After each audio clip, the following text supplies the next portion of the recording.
Hello everyone, and welcome to part 3 of my racing season review, where after a disastrous last round, I tell the story of how I turned pain into performance and failure into success, both on and off the racetrack.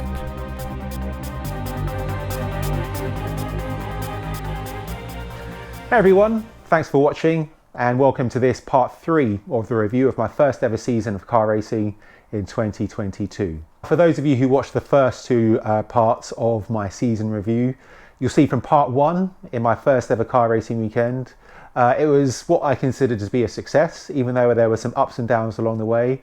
I thought my performance was good and I left Brands Hatch a very happy man. And in part 2, we saw that Snetterton, round 2 of my first ever car racing season, was a completely different story. I was actually very disappointed in myself, my performance, and I identified ways in which I could make myself better as a racing driver. So for round 3 at the iconic Silverstone GP circuit, I was absolutely determined to make amends, turn negativity into positivity and pain into performance. So here's the story of how I tried to turn my season around. Now, one of the things about energy is that it never ever dies, it only changes form. And I'm not afraid to say that after Snetterton, despite being a very positive person, a very optimistic person, I say that I was kind of hard on myself. I wasn't happy with my performance at all. And so I became not negative, but I had a negative opinion of my performance. And I knew that if I wanted to put in a good performance for the next round at the Silverstone GP circuit, I needed to change that negativity into positivity. So that's what I set out to do. And there are a number of ways in which I did that. And one of the ways was through my fitness training. Now, as part of my kind of preparation regime for racing, I'd always been training. So before even the first round at Brands Hatch, I set myself a structured training plan. But after Snetterton, I decided to step it up a notch, I would say. So throughout my life, one of the things that have helped get me through hard times, because life isn't linear, we all have our ups and downs, is exercise, really. I think it's probably the cure for everything. I think whether it's for me, whether it's going for a long run or a really hard gym session, that really helps turn negative energy into positive. So it helped me. So that training helped me between Snetterton and Silverstone immensely. Right. So as you can see in this picture here, I look like a bit of a drowned rat, drowned rat after a hard gym session there. But what I find about training is that it really helps you in the car because the fitter you are, the more you can focus without having to think about fatigue. So I just focused on the things that I could control, and one of those controllables was fitness. So that was the one of the aspects of my performance that I focused on between the disappointment of Snetterton and the next round at the Silverstone GP circuit. And so the next thing that I focused on was my driving technique, or actually specific parts of my driving technique that I knew were shortcomings in my overall repertoire as a racing driver. Now, from previous videos in this series and previous videos that I've launched on the channel, you'll see that the Caterham I race has a traditional H pattern gearbox. There's no flappy pedals. It's very much a traditional race car, which requires a fair bit of skill in the heat of a racing situation or qualifying, or any time you're in the car. You need to be really focused on those gear changes, both upshifts and downshifts, where you need to heel and toe, for example, to optimize the performance of the car. And I'm not afraid to say, and I've shown in my previous videos, at Snetterton I did have some trouble with gear shifting. So that's something that I decided to focus on deliberately between Snetterton and Silverstone. And ideally I would have done that on track, but as you know, racing is very resource intensive in terms of both time you need to invest and finances as well. So ultimately for me, I don't really have much resource capacity to be in the car on the racetrack between rounds. And so I needed to find a resourceful way to improve my driving technique without being in the car on the racetrack. And one of those techniques, or one of those ways to do that, was to simply use the tools I had at my disposal. And what tools did I have at my disposal?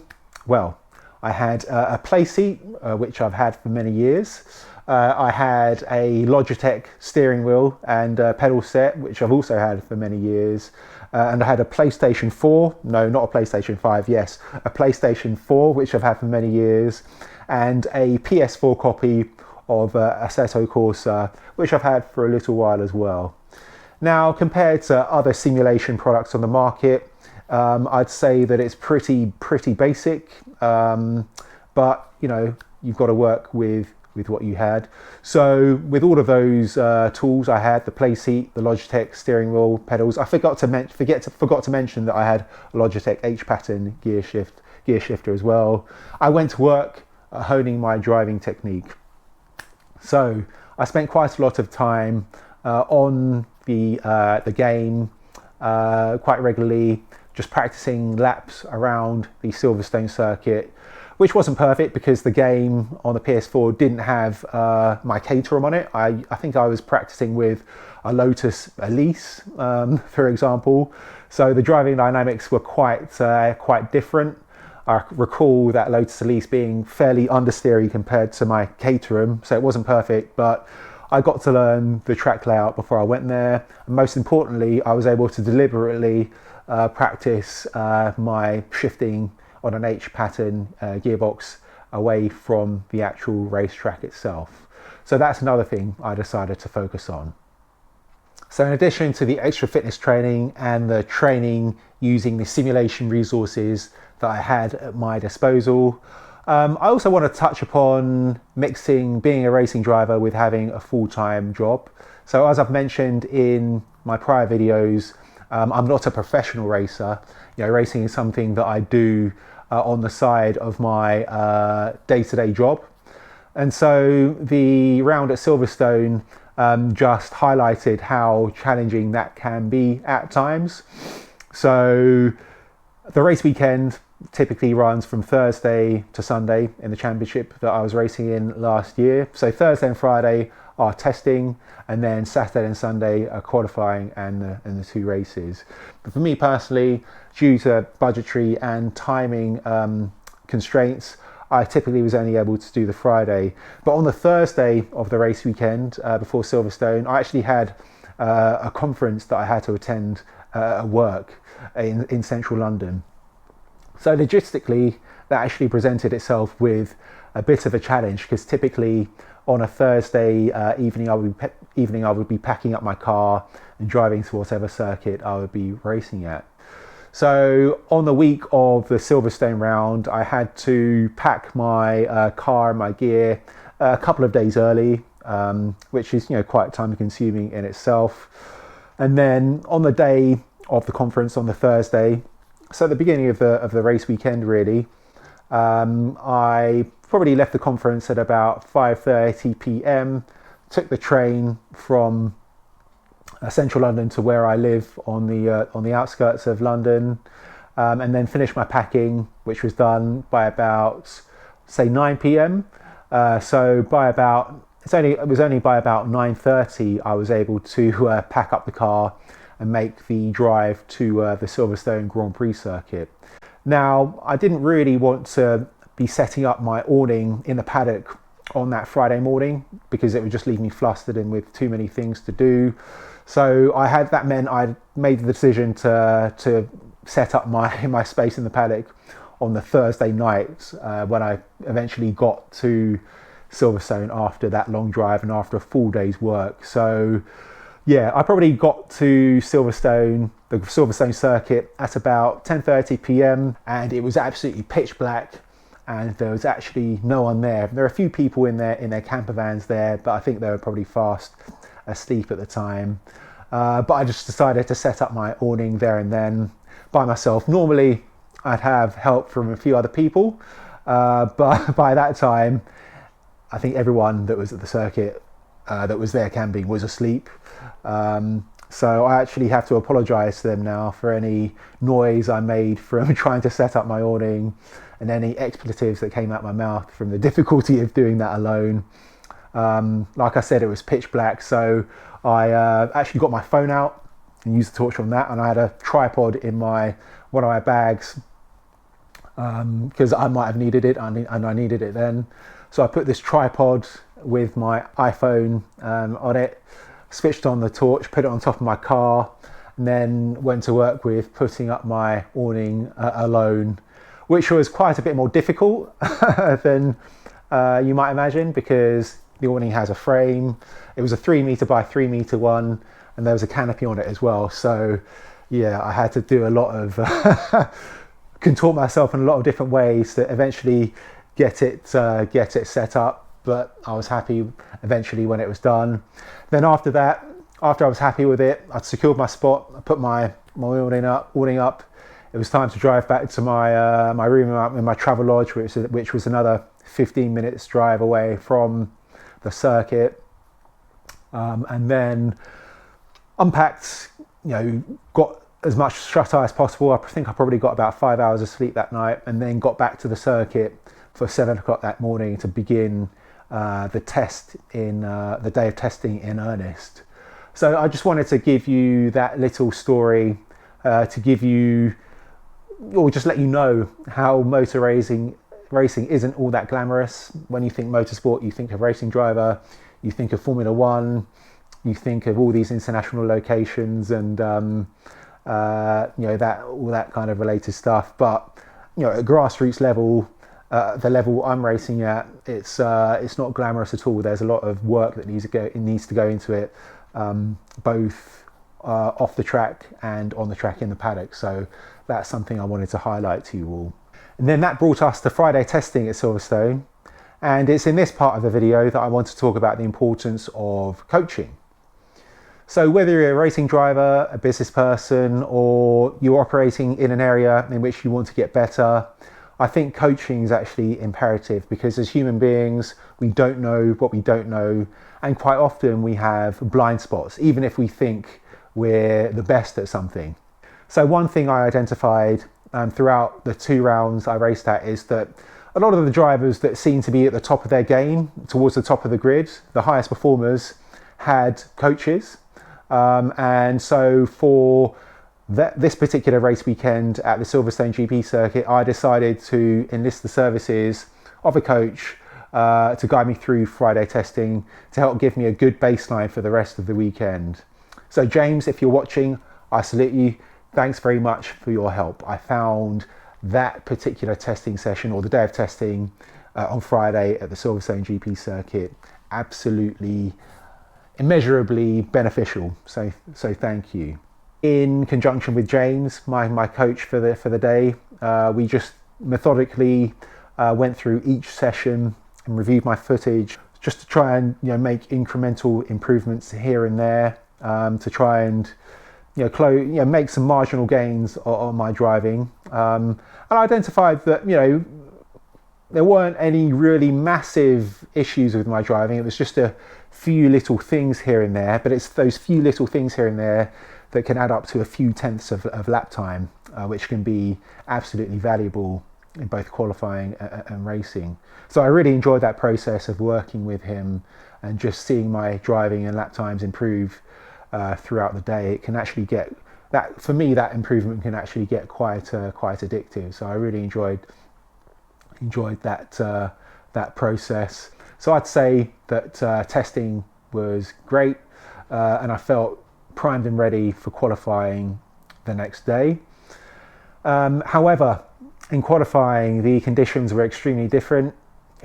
Plus 30 degrees sunny weather on Friday turned to overcast weather, and I think it was probably sub 20 degrees the next day, so it was a massive difference.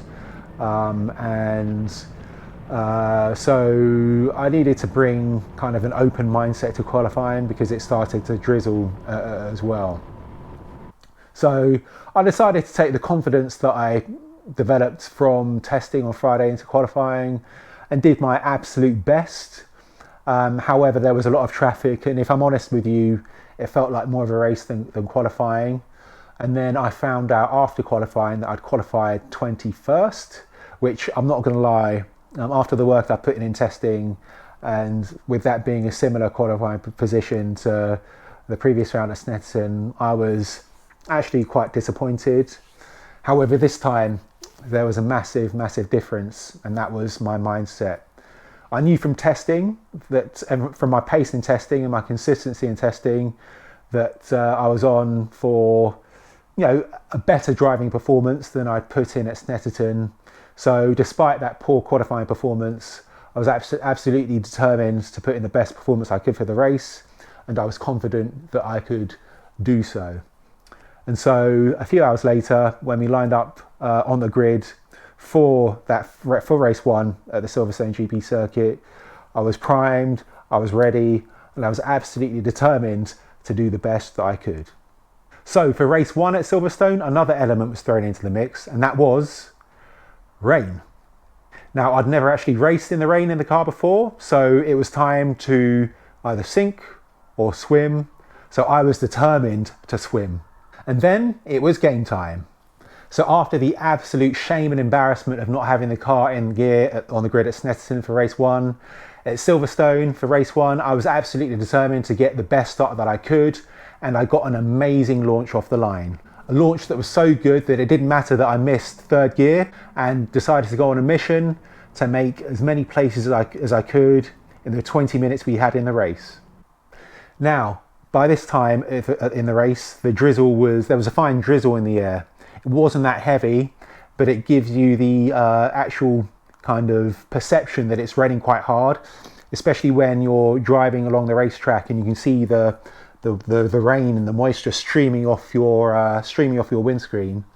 But I have to say that despite that, the car felt very grippy, and I decided that was what gave me confidence in the car. It was just the feel of it. Despite the rain, I felt that it was quite a lot of grip, and I decided to use that confidence to my advantage in the race.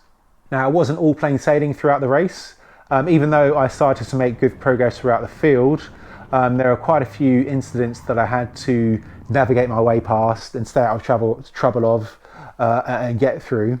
And, I was making good progress through the field, feeling confident in the car, when all of a sudden there was a safety car. So with that safety car, it was a race that had everything, rain, incidents that I had to navigate, and then the safety car. But then the benefit of the safety car was that I was able to catch up with the rest of the field. As we were driving behind the safety car, the rain got worse and worse and worse. So the rain went from a fine drizzle at the beginning of the race to a fairly heavy downpour. So whilst I was behind the safety car, I was wondering what the conditions were going to be like, because once we started racing at full speed again, they were going to be totally different to how they were before the safety car came out. So I knew that I needed to be adaptable. So once the safety car came in, it was back to racing. I decided to just get straight back on the limit and just feel how hard I could push the car and still make progress with trying to make my way through the field. And you can really see how little grip there was, or how much the grip had reduced throughout the race when you look at this overtake. I was actually quite confident being in this driver's slipstream and going down the inside.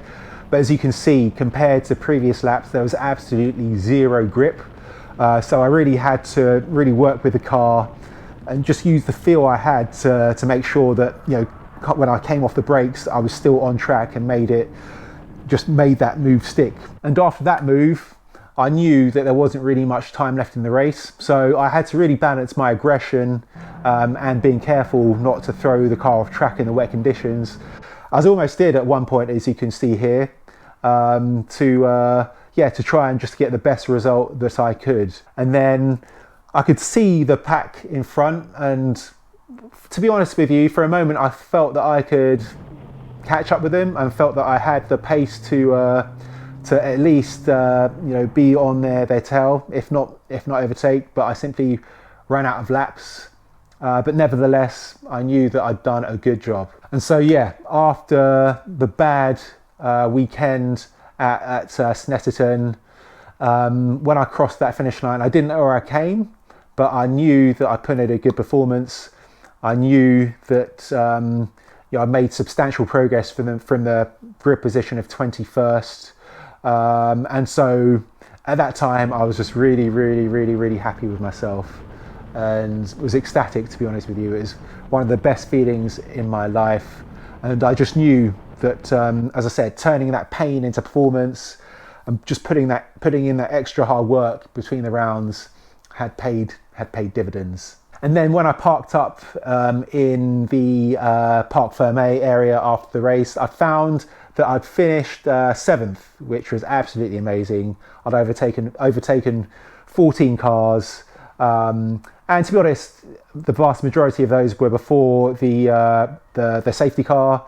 So after the safety car, I'd overtaken 2 more. So to overtake 12 cars in such a short period of time in normal race conditions just gave me real confidence, and I was really happy with that. As I said, my hard work had paid off, and I was just ecstatic. Thank you so much for watching and for your support so far. It really does mean a lot to me. Tune in to part 4 of this season review to continue on the journey of my season both on and off the track. If this episode inspired you, please do like and leave me a little comment. I also have some really interesting content coming up, a little different to what I've been doing before, so please make sure you subscribe to be notified of it. See you soon.